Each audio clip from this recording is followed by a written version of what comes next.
A partir de agora você está no programa Questão de Justiça, um programa de utilidade pública veiculado todas as quintas-feiras pela AltV. Você que não conhece ainda o programa Questão de Justiça, aí vai o site, é o www.questãodejustiça.com.br. O programa é apresentado há 20 anos pela Siglione Produções, ali com o nosso comandante jornalista Walter Siglione, que não está aqui hoje, está no Rio de Janeiro a trabalho, mas provavelmente na semana que vem vai estar aqui conosco. E hoje o programa vai abordar uma nova lei que foi agora aprovada em julho de 2012, é uma lei que vem mexendo aí com a vida social de muita gente.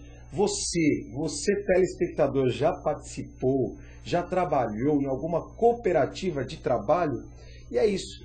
Agora em julho, uma nova lei, que é a Lei 12.690, traz uma nova realidade. Ou seja, é a nova lei das cooperativas de trabalho. Para falar sobre esse tema, nós recebemos como convidado o Dr. Fábio Godoy, que é advogado, economista, é presidente da comissão OAB Vai à Faculdade, vice-presidente da comissão de corporativismo da OAB São Paulo. Como vai, doutor? Tudo bom? Tudo bom, Leopoldo. Obrigado pelo convite. É um prazer estar aqui com você. Olha só, falar de cooperativa de trabalho, doutor. Em que pese o tema, eu acredito que esse tema já vem aí de longa data sendo discutido. E agora uma nova lei. Agora eu queria saber o seguinte, o que seriam as cooperativas de trabalho para o telespectador entender? Ok. Na verdade, as cooperativas de trabalho, elas, até a edição dessa lei, elas se submetiam à Lei 5764/71. Essa lei antiga, ela cuida de todas as cooperativas, né? Ou seja, todos os segmentos do cooperativismo, agropecuário, habitacional, crédito, todos eles se submetem a esse regime jurídico da Lei 5764/71. O que aconteceu com as cooperativas de trabalho, importante mostrar aqui, é que em 94 foi incluído um parágrafo único no artigo 442 da CLT. E aí mudou totalmente o cenário das cooperativas. O que diz esse parágrafo único? Não há vínculo de emprego entre o cooperado e a cooperativa e nem entre o cooperado e o tomador dos serviços. Deixa eu só entender o seguinte, antes de entrarmos na lei, eu quero entender. Cooperativa de trabalho, o telespectador que, de repente, alguém aí que está procurando emprego, quer trabalhar e entra numa cooperativa. Quer dizer, a cooperativa, como funciona a estrutura de uma cooperativa sob o ponto de vista empregacional? Ok. A cooperativa não é a mesma coisa que o emprego. Cooperativa, pela lei, é o quê? A reunião de pessoas que se unem para o desenvolvimento de uma atividade econômica de proveito comum e sem objetivo de lucro. Em outras palavras, as pessoas se juntam para, a partir da mútua ajuda, da reciprocidade, melhorar suas condições de vida. Então, um exemplo, uma cooperativa de pessoas que trabalham com marcenaria, de marceneiros. Eles podem se juntar, ao invés de um marceneiro trabalhar sozinho e ir ao mercado, ele poderia se juntar com outro marceneiro, com vários marceneiros, pelo menos 20 a lei falava, agora mudou para 7, mas e aí com esse grupo ir ao mercado e vender os serviços de marcenaria. Agora, quer dizer, isso é mais benéfico sob o ponto de vista, é claro que a cooperativa surgiu, e aí eu não sei porque surgiu lá atrás, mas na verdade tem um objetivo único, ou seja, trazer melhor benefício e, sob o ponto de vista tributário, é mais benéfico para quem está cooperado ali. Então, o cooperativismo ele nasceu realmente em 1844. Então, a gente tem na história aí que foram os artesãos lá em Rockdale e que se uniram, foram 28 artesãos, com uma forma de enfrentar a crise na época, se juntaram e a primeira cooperativa foi uma cooperativa de consumo. Então eles começaram a cooperativa com aquela ideia de comprar em maior quantidade e possibilitar o acesso a esse consumo a esses artesãos. E rapidamente essa cooperativa se desenvolveu. Então começou com 28 e em pouquíssimo tempo já tinha mais de 1000 cooperados. E aí o modelo se expandiu.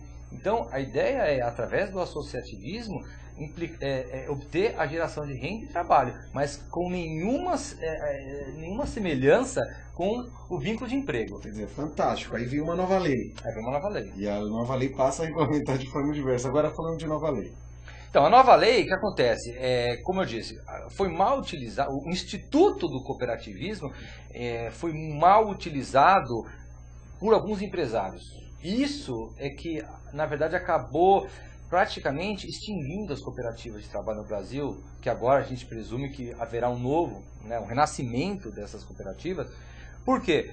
Essas cooperativas, elas foram utilizadas de forma equivocada para substituir mão de obra subordinada. Então isso foi um grande erro. Começaram a demitir funcionários e colocar esses mesmos funcionários nas mesmas atividades, recebendo a mesma remuneração, mas agora supostamente filiados a uma cooperativa. Então, as ações trabalhistas começaram a se proliferar, o Ministério Público já entrou nessa situação, começou a distribuir ações civis públicas contra as empresas e contra as cooperativas, e aí, ao longo dos últimos anos, as empresas acabaram desistindo de contratar as cooperativas porque entenderam que era uma relação fraudulenta. A nova lei, primeiro que já traz textualmente que a cooperativa de trabalho não poderá ser utilizada para intermediar mão de obra subordinada. Quer dizer, a fraude já está na lei. A fraude já está lá, já está disposta que ela não se presta a isso. Inclusive na lei, eles colocaram até um artigo já disciplinando um valor de multa para quem praticar essa conduta. Então agora na lei consta lá R$500 por trabalhador prejudicado, que pode dobrar na reincidência, e essa multa será cobrada da cooperativa e do tomador. Principais mudanças agora com a lei. Os trabalhadores filiados às sociedades cooperativas de trabalho, que na verdade são duas, de trabalho de serviço e trabalho de produção, as duas estão contempladas na lei, eles terão direitos sociais. Quais? Principalmente, as cooperativas deverão remunerá-lo com base, pelo menos com base no piso da categoria que ele se ativa, ou com base no salário mínimo. Esse é um direito. Deixa eu pensar o seguinte, pensando no cidadão. Quer dizer, ele quer trabalhar na cooperativa. Aí, ele acorda cedo e ele vai até uma determinada cooperativa. Quer dizer, ele chega lá com a sua carteira de trabalho, e aí? Ele tem que ter o registro na cooperativa? Como funciona essa relação? Só para entender sobre o ponto de vista ali mais prático. Ok. Na realidade, ele não tem anotação no carteira de trabalho. Por quê? Ele não é um trabalhador seletista. Ele não é um empregado. Então ele não tem os direitos previstos na CLT. Ele será, quando ele chegar na cooperativa, ele vai assinar um termo de adesão, uma proposta de adesão, vai subscrever o capital social. Ou seja, quero ser um sócio. Vai ser um sócio, é um sócio cooperado. Então ele vai se tornar sócio daquele empreendimento com o grupo, né? Com o grupo que já está lá formado. E a partir de então, ele vai trabalhar via cooperativa, mas ele não deverá trabalhar mediante os requisitos do vínculo de emprego. Então, quando ele começar a trabalhar como cooperado, ele não pode trabalhar mediante subordinação jurídica com aquele empresário, ele não pode trabalhar de forma não eventual, não pode ter a pessoalidade. Então, tem esses princípios da CLT que não pode se aplicar na relação do cooperado com uma empresa, por exemplo. Isso é o que gerou todo o problema e agora não pode se repetir. Então, quando ele chegar na cooperativa, ele deve participar de um curso do que é cooperativismo, ele deve ser conscientizado do que é uma cooperativa e que ele não será empregado, ele será dono do negócio. Agora, a nova lei traz alterações na CLT. Não, na CLT não. A CLT continua igual, não houve alteração na CLT. Os direitos principais que ele terá agora, então como eu falei antes, salário mínimo, o piso ou salário mínimo, ele vai ter uma jornada de trabalho, que antes não tinha previsão, 8 horas diárias ou 44 horas semanais.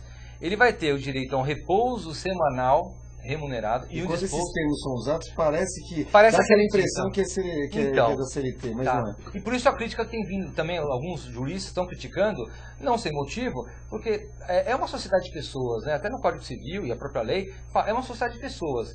Não são empregados, eles são autônomos. O problema todo as cooperativas praticamente tinham sido extintas por questão má utilização do Instituto. Agora, mesmo prevendo esses direitos sociais, que soa estranho, como uma cooperativa de pessoas, cada um é dono e tem direito da CLT.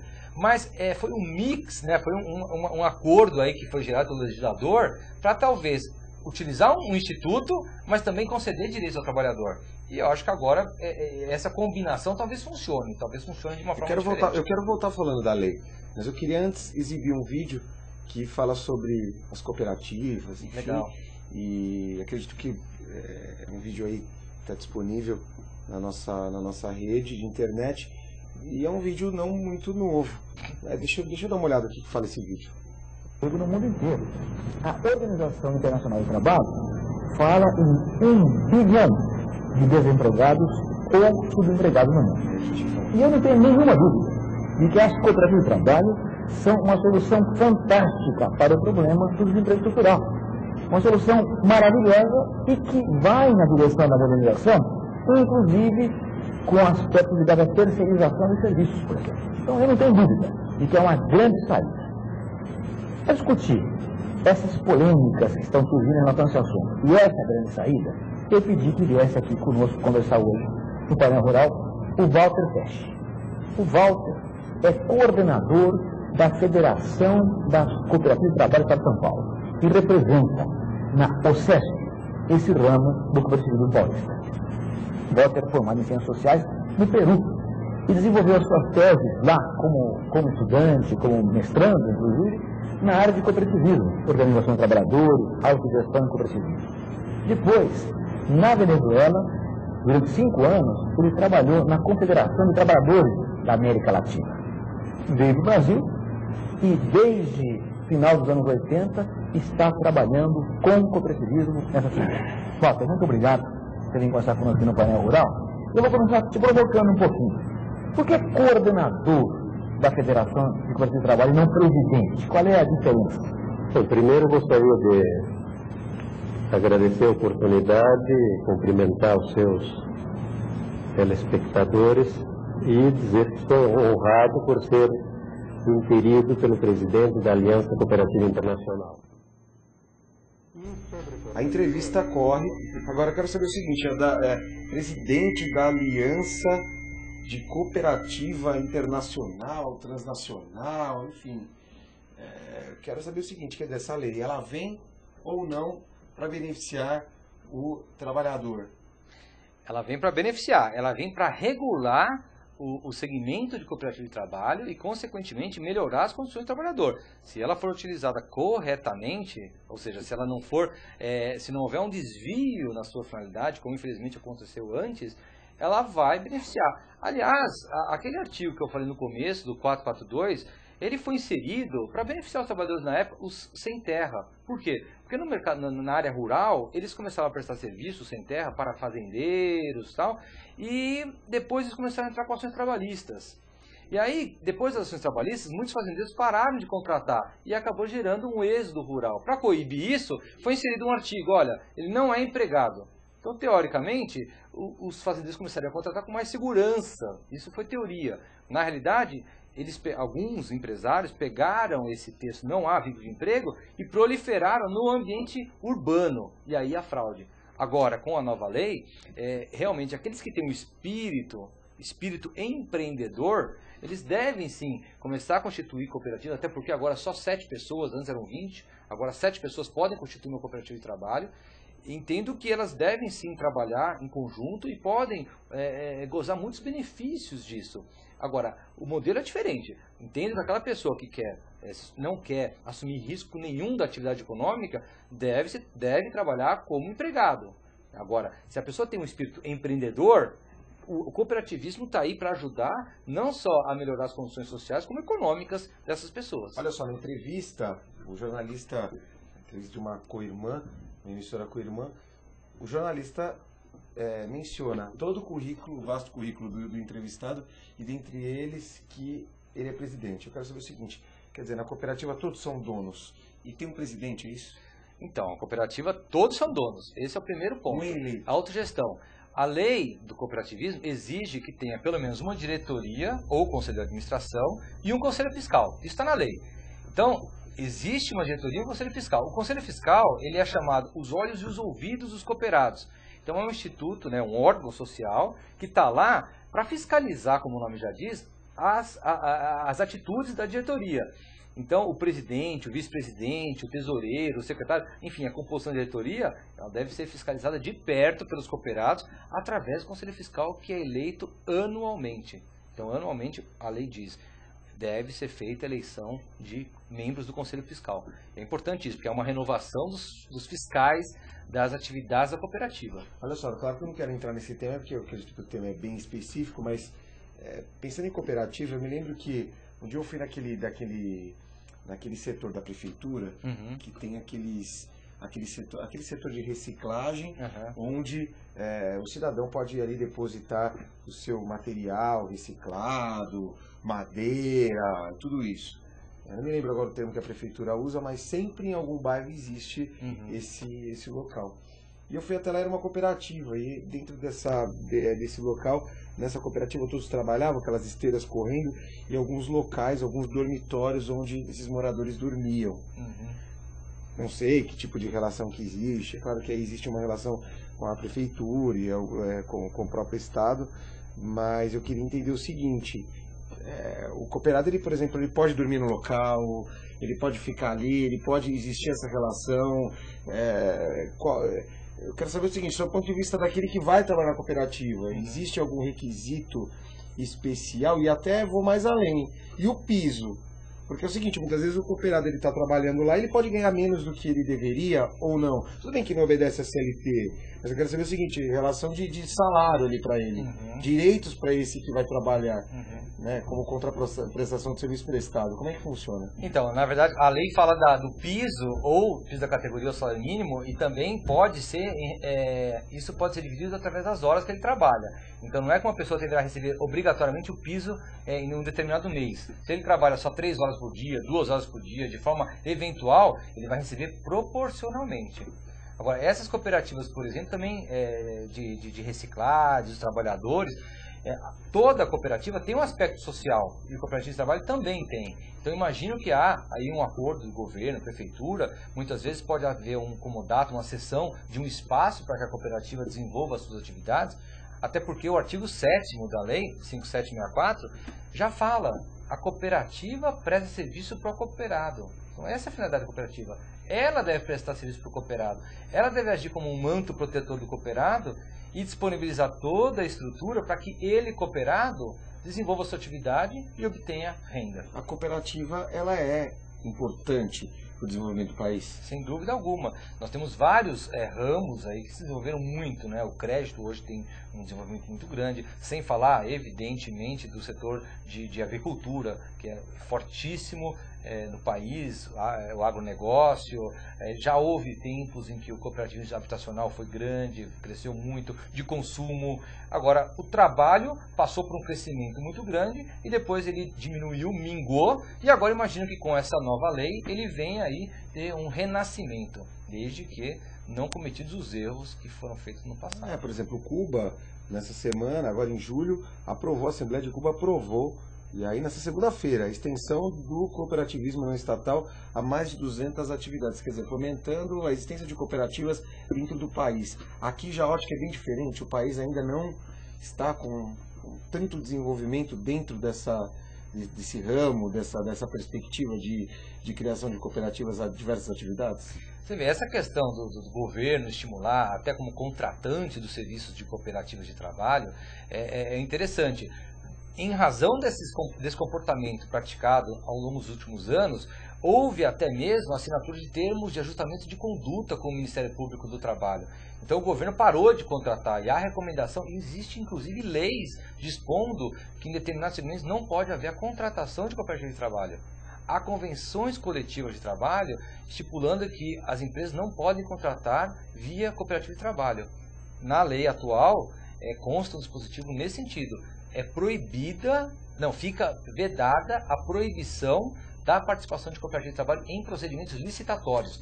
Então agora a cooperativa pode participar de uma licitação em igualdade de condições com outras empresas. Agora, doutor Fábio, além de advogado, o senhor tem... Bom, é presidente da comissão da OAB vai à faculdade, depois vamos falar da comissão, lá com o doutor Marcos da Costa, está fazendo um excelente trabalho. Obrigado. Agora, o senhor é economista também. Também, tenho formação em ciências econômicas. Em especial economista. E aí, pensando sobre o ponto de vista econômico, estatal, o que a cooperativa traz de benefício para a economia do país? Qual é a relação, né, da cooperativa com relação à economia, pagamento de impostos e tudo isso que mexe com o bolso do cidadão? Então, eu entendo que tem 2 pontos principais, né? Com a crescente do desemprego, as cooperativas podem ser uma alternativa substancial para que as pessoas tenham renda. E as pessoas tendo renda, elas se tornam, às vezes, aliás, esse é outro ponto. Aqueles que estão na informalidade podem ingressar na formalidade através de uma sociedade cooperativa. A questão tributária também é um outro ponto, porque a lei fala que a cooperativa deve reter o imposto de renda do cooperado. A cooperativa deve reter o INSS do cooperado. Então, aquela pessoa que trabalha autonomamente, que recolhe o seu INSS, muitas vezes acaba não contribuindo para a Previdência. Já se ele está afiliado a uma cooperativa, com certeza absoluta ele será vinculado ao regime geral de previdência, porque a cooperativa já fará isso. Inclusive a lei fala que é obrigação da cooperativa, se ele não tiver inscrição no regime geral de previdência, compete à cooperativa fazer essa inscrição. Agora, pensando em fiscalização, me parece que o Ministério Público tem atuado de forma muito eficaz e tem aí, bom, não sei se de modo eficaz, mas vem atuando aí de uma forma mais intensiva com relação a essa questão das cooperativas. Em que ponto vem sendo discutido essa questão da relação da cooperativa com o Ministério Público e aí o papel do Ministério Público dentro dessa ótica? Então, o Ministério Público ele entrou nessa discussão justamente quando essas fraudes elas tomaram uma proporção muito grande. Então, realmente, houve algumas cooperativas que causaram danos aos cooperados, na medida em que aí castrou os direitos que eles tinham como empregados e os alçou a condição de pseudo-cooperados. Com o Ministério Público atuando... E falsas cooperativas também. É importante mencionar que algumas cooperativas são instituídas. Exatamente. E, não, são essas que eu me são refiro. As falsas cooperativas que, na verdade, são utilizadas como uma forma de burlar Exatamente. o fisco, burlar até...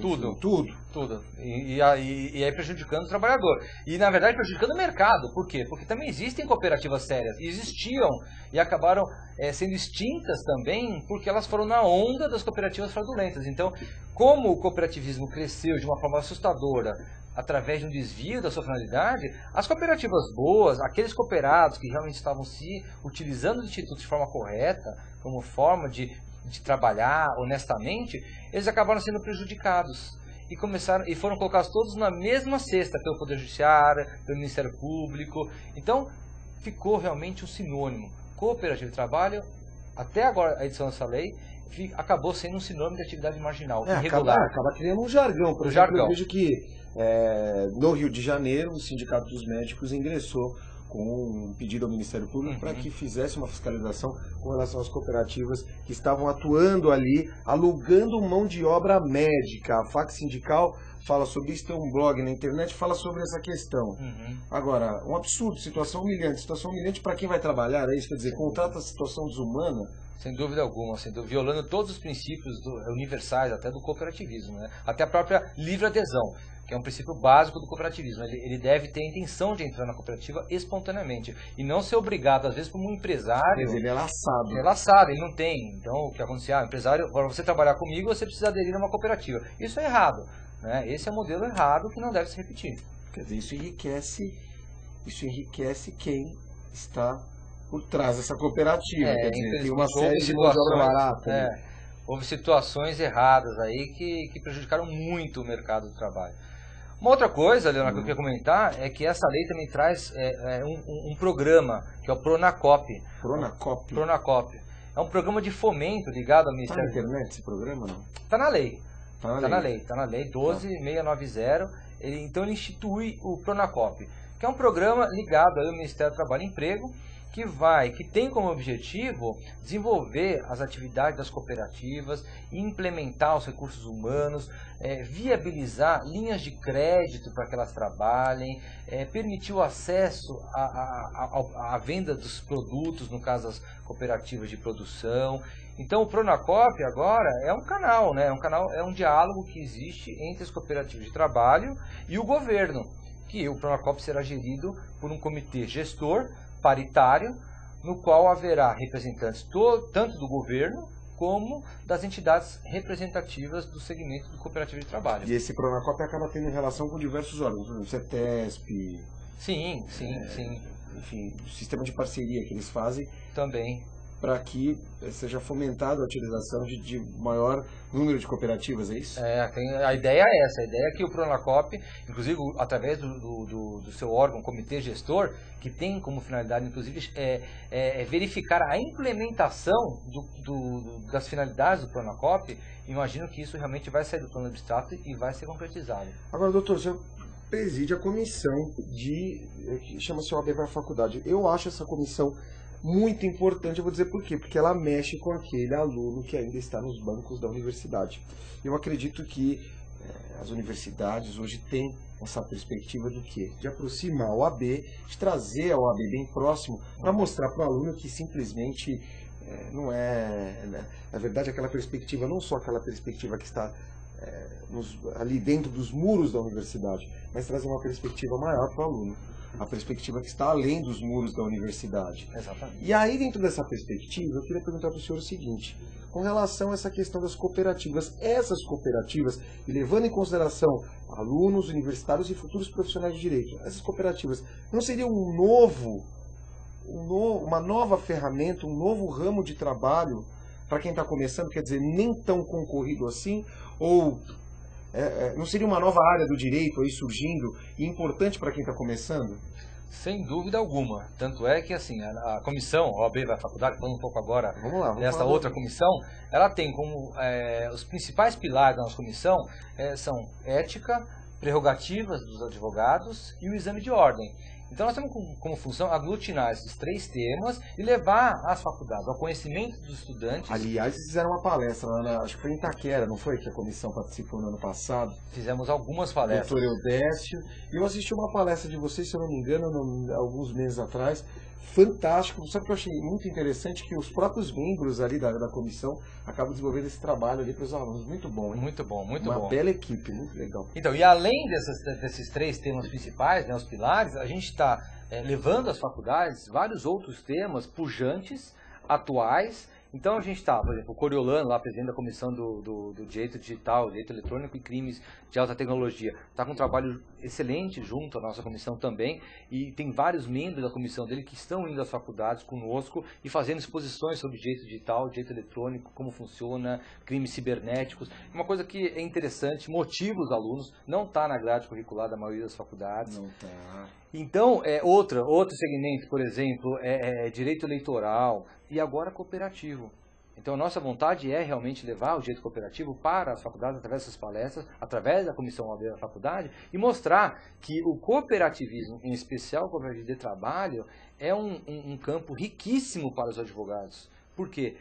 Há demanda de profissionais, de advogados especialistas nessa área, e as cooperativas têm as necessidades sob todos os ângulos, sob todas as matizes do direito. Então você tem envolvido aí direito societário, na questão dos estatutos sociais, das atas, das regras internas da cooperativa. Você tem questões tributárias, porque ainda hoje as cooperativas de trabalho são vistas de forma equivocada pela Receita Federal, pelos municípios. Então há um sem número de ações judiciais aí discutindo o alcance do ato cooperativo, as questões trabalhistas que ainda existem e provavelmente, infelizmente, existirão ainda.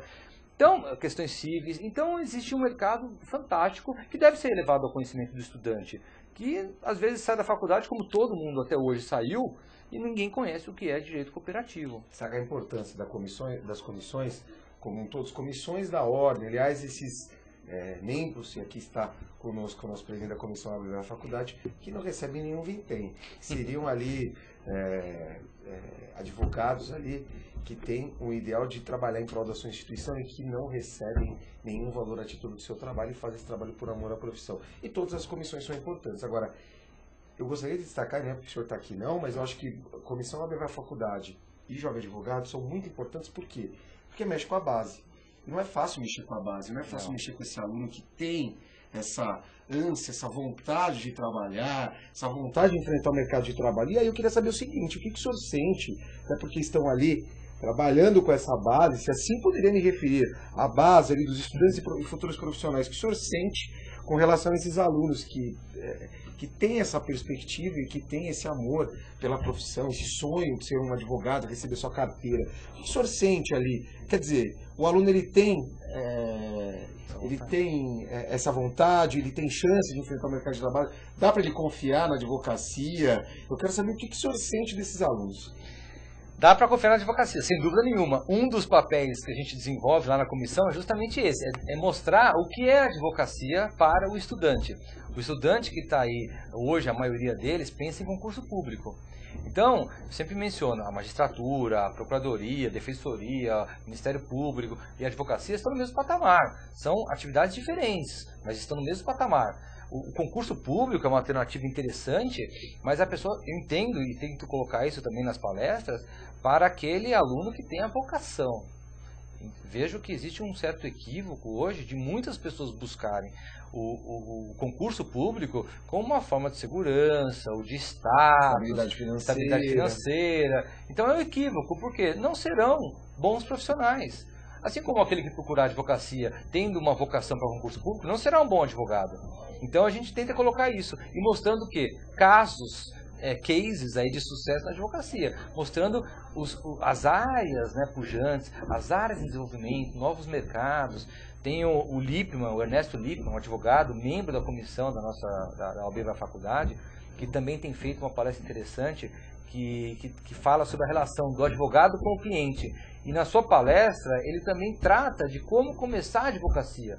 Então você se formou, você quer como montar um escritório, como agir dentro da ética, como gerar clientes, respeitando, né, a questão da divulgação, os limites da publicidade, tudo isso. Porque tem muito aluno que acha o seguinte, não, quer dizer, ele acha que ele vai montar um escritório de advocacia, vai colocar uma impressora, uma secretária e pronto. Não é assim. Tudo certo, não é bem assim. Não é assim. Hoje não é assim, ainda mais com a multiplicação dos segmentos da advocacia, né? Você tem hoje várias, centenas de especialidades, então ele deve realmente ter uma orientação de como começar, se imaginar um pequeno escritório, se pensar numa sociedade de advogados, como funciona uma sociedade de advogados, como é a remuneração, como devem ser as deliberações, o que ela pode fazer. Então isso tudo é muito interessante levar para o estudante. E eu acho interessante porque a comissão aberta da faculdade promove diálogo, quer dizer, ela traz os representantes das universidades em suas reuniões, e aí promove aquele diálogo, ouve o que as universidades querem e vice-versa, quer dizer, a universidade acaba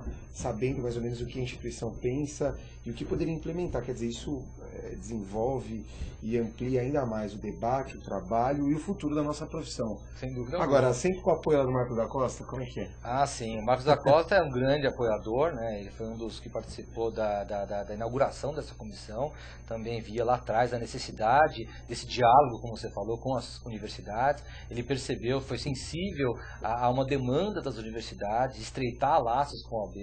Então foi um dos mentores aí da comissão. Então a comissão hoje está aí desenvolvendo. Nós temos no segundo semestre agora uma expectativa de mais de 50 palestras nas faculdades. As faculdades têm nos procurado e os palestrantes também têm se colocado à disposição de várias comissões da casa para participar nas universidades. Então a gente vê que realmente... Agora essa comissão, esses cavaleiros do conhecimento aí, quantos são? Porque na verdade é um grupo de advogados que participam nas universidades e levam conhecimento para esses alunos. São em quantos hoje? Então, a comissão tem 50 membros. A comissão OAB vai à faculdade. Agora, os palestrantes não são só membros da nossa comissão. Não são só membros. Não, a gente procura convidar pessoas das outras comissões. Então vai lá o presidente da comissão de prerrogativa, fala com ele, convido. Se ele não pode, ou ele fala com algum outro membro da comissão. Então pessoas que realmente estejam intimamente ligadas ao tema. Então, quer dizer, pessoas que na prática trabalham com aquilo, vivem aquilo, eles vão mostrar uma experiência prática ao aluno, não teoria, não uma questão tão acadêmica, a prática mesmo de como funciona. Então isso é muito enriquecedor. Muito interessante. Agora, doutor, infelizmente chegamos ao final do nosso programa. Claro, falamos de cooperativa, não dá para ficar só no tema, acabamos falando de comissão OAB vai à faculdade, porque falar de OAB, nós temos uma paixão pela profissão, isso é muito importante. Queria que o senhor deixasse um recado para todos esses alunos, e aí pensando em comissão, como presidente da comissão, deixasse um recado para todos esses alunos que estão lhe assistindo e falasse a eles, né, a mensagem da ordem para esses futuros profissionais. Claro.